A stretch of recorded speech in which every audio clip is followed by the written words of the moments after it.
Vamos lá, então, vamos estar falando um pouquinho sobre dinâmica do sistema solar,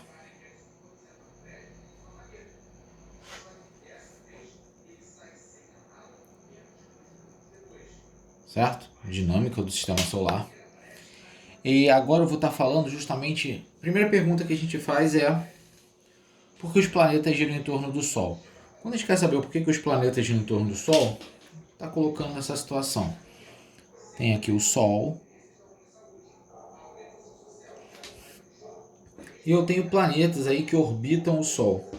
Então eu tenho aqui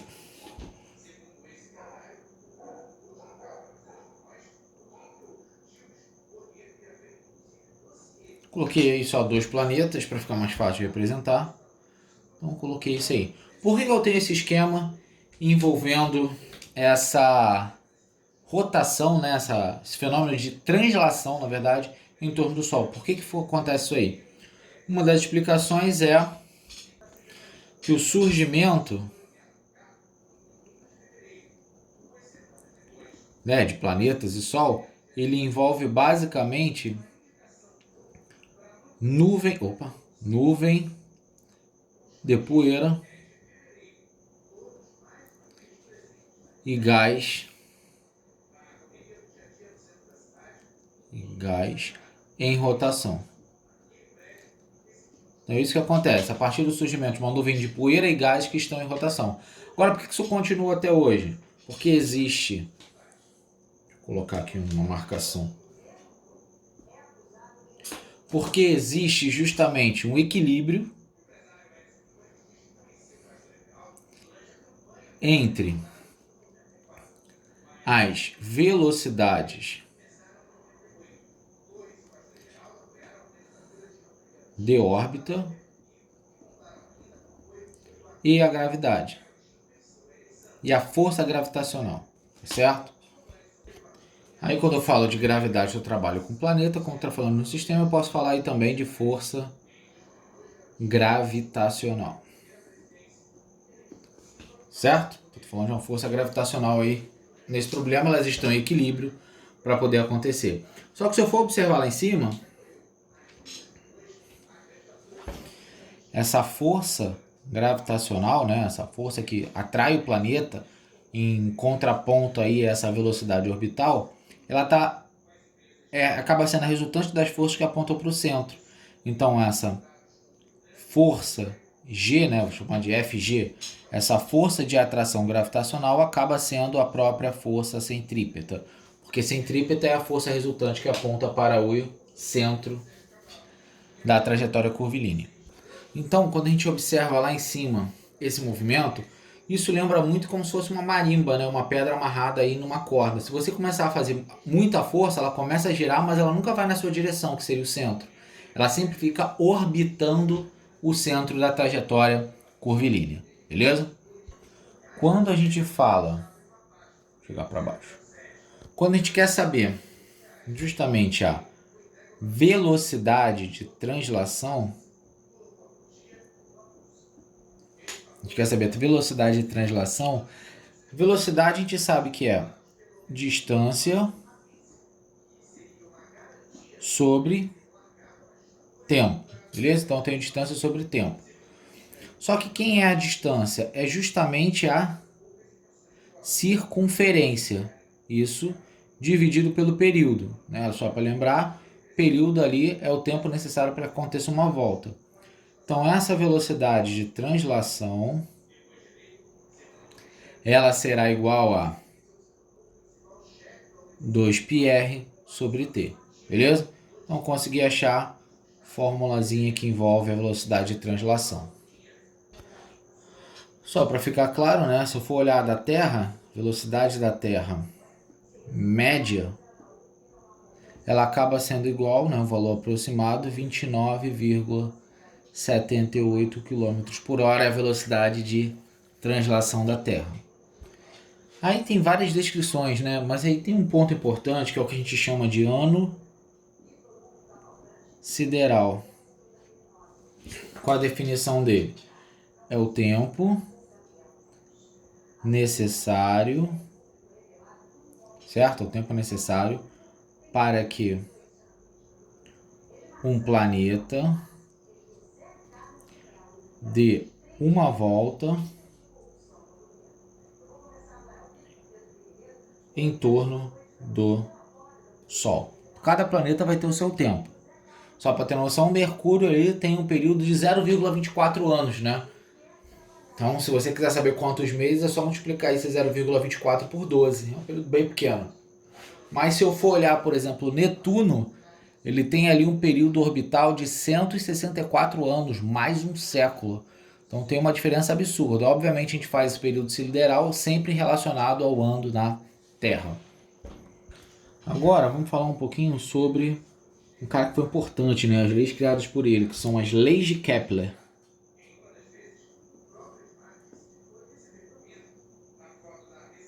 Certo? Então primeiro aí vamos falar, obviamente, da primeira lei.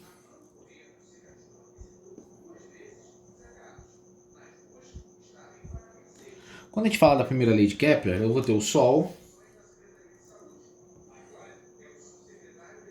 certo? Tem o Sol, tem um planeta aí girando em torno dele. Só que de acordo com Kepler,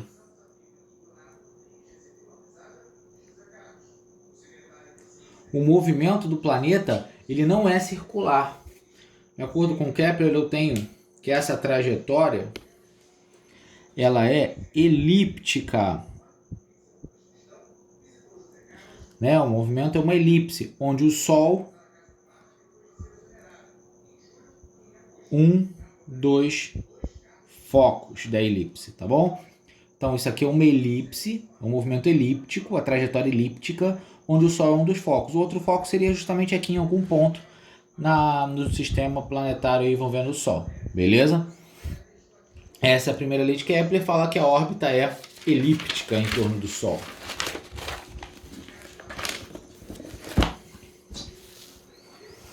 Vamos lá. Próximo ponto. A gente pode estar falando também da segunda lei.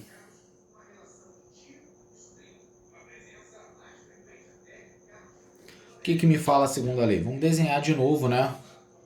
O Sol, só que agora ocupando um pouco mais de espaço. Então eu tenho o Sol. Em torno dele, eu tenho a órbita. Aquele movimento elíptico que eu comentei, certo? E aqui eu vou colocar um planetinha. Vou colocar o planeta de outra cor. Vou colocar aqui o planeta. O planeta eu vou colocar ele em 3 posições.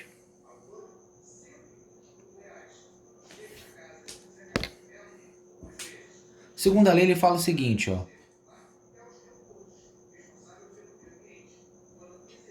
Fiz uma linha imaginária aqui, ó, tá vendo?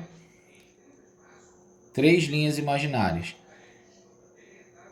Consegue perceber que aqui gera uma área, ó.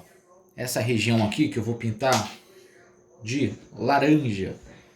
Vamos lá. Isso aqui, ó, vai gerar uma área. E eu vou chamar isso de área 1. E aqui eu tenho outra área.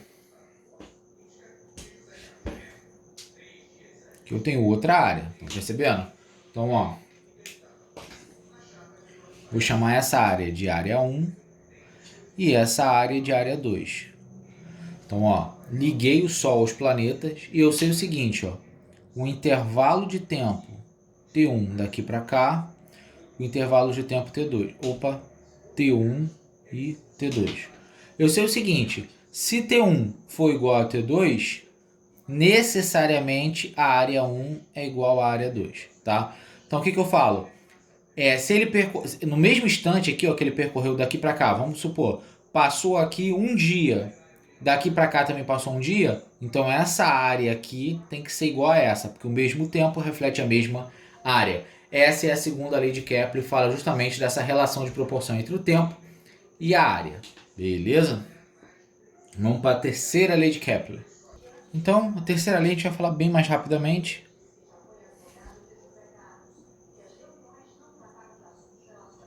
Tá? Então essa aqui cai muito pouco, a chance de cair é muito pequena.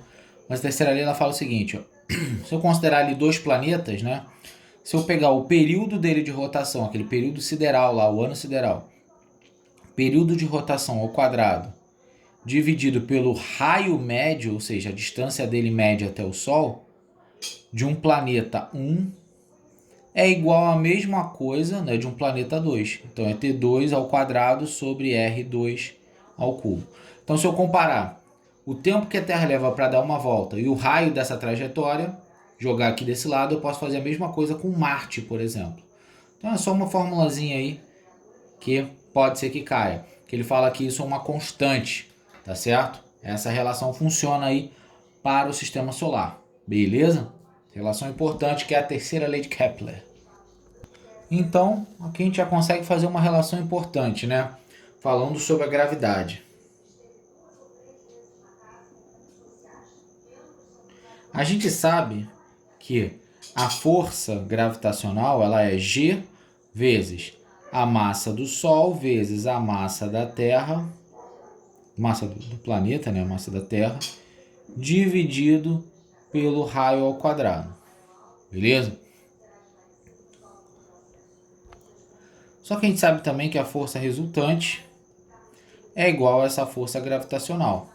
É a única força que atua. Força resultante é a massa da Terra vezes a gravidade, a aceleração no caso. Isso vai ser igual a G vezes a massa do Sol vezes a massa da Terra, dividido por R ao quadrado. Só que a gente consegue perceber que a massa da Terra apareceu dos dois lados, então some. Posso chamar esse G de A, né? Que é a mesma coisa. Então eu vou ter G, massa do Sol, sobre raio ao quadrado. Achei a minha formulazinha. Beleza? Falar rapidamente então do movimento de rotação. O que acontece? Quando a gente fala do movimento de rotação, a gente tinha, né, lá no início, né, a partir da contração da nuvem de gás,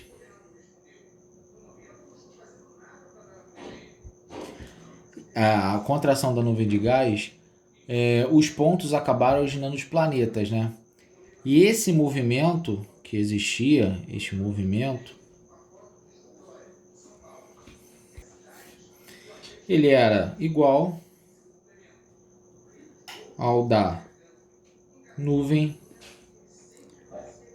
primordial, certo? E como não tinha nenhuma força atuando, esse movimento primordial, ele dura até os dias de hoje. Né? O que, pela primeira lei de Newton, se nenhuma força atuando, ele vai continuar aquele movimento para sempre, né? Beleza? Vamos continuar então.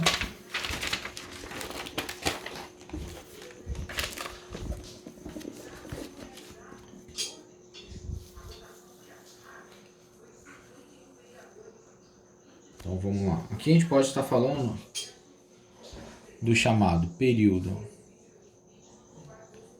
sideral, né? Que eu estou falando aí basicamente do dia sideral. Ou então a gente tem o período sinódico.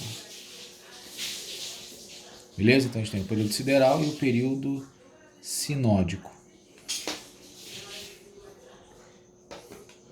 Então quando a gente fala do período sideral, ele leva em consideração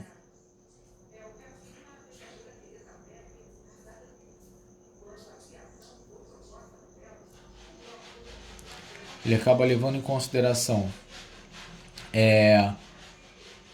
uma volta completa de um ponto na superfície do planeta em relação às estrelas.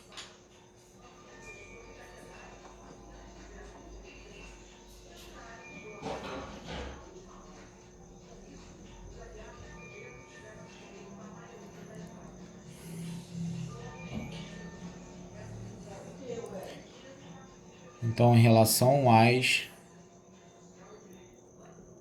estrelas, beleza? Já o período sinódico, né, ele leva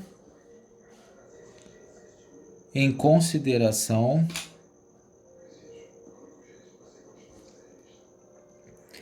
Uma volta completa também. Certo? Ele também leva em conta uma volta completa. Só que ele faz em relação. Faz em relação ao Sol, né? Como tem uma diferença ali, até pela distância que tem do Sol, esses valores não são iguais, né? Se eu for olhar o período sideral, ele tem ali 23 horas e 56 minutos. Se eu for olhar o período sinódico, ele tem as nossas 24 horas, beleza? Então a gente viu mais um capítulo aí de matéria, beleza? Não deixem de estudar. O ano vai andando, nós já estamos em meado de setembro. Aproveitem para tirar dúvidas, enviem as atividades. Sempre pelo menos as 8, 10 primeiras questões. Próxima aula pode fazer as 8 primeiras questões desse capítulo, que eu vou estar passando a resolução aí desses capítulos para vocês terem a correção, tá bom? Não deixem de fazer exercícios. Aquele abraço.